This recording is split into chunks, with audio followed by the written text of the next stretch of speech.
Oui, Bruno Retailleau a réagi évidemment pour condamner ces slogans insupportables contre les policiers. Ce sont les mêmes qui, à d'autres manifestations de la France Insoumise, pouvaient scander « Tout le monde déteste la police », qui est absolument faux.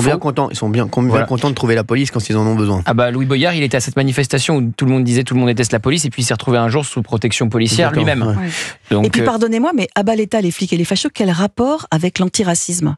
C'est une manifestation qui était censée être une manifestation donc de fraternité, une manifestation pour lutter contre tous les racismes et, puisqu'ils l'ont dit aussi, l'antisémitisme. Quel rapport avec la police et l'État ? Tu vois bien que c'est une grande tambouille. Donc c'est vraiment une tambouille et c'est ce qui explique aussi mais c'est ce qui explique la désaffection de gens qui, comme Olivier ou moi, aurions pu aller à une manifestation contre le racisme. C'est à la poterie, Benaïm. Et personne. Je vous rappelle.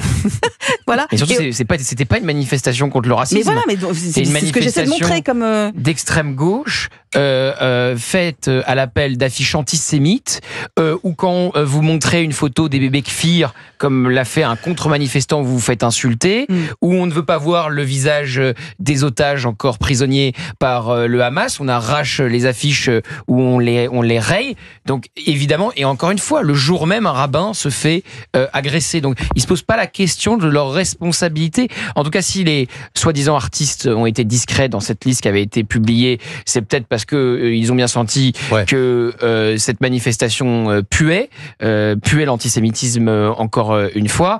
Et quand la France Insoumise est capable d'organiser une telle manifestation sans se rendre compte qu'elle est responsable d'un climat de haine et de tension dans ce pays, et c'est pour ça que certains politiques ont pointé du doigt LFI depuis l'agression du rabbin, eh bien franchement, il serait peut-être temps que certains se réveillent pour voir ce que LFI est en train de devenir.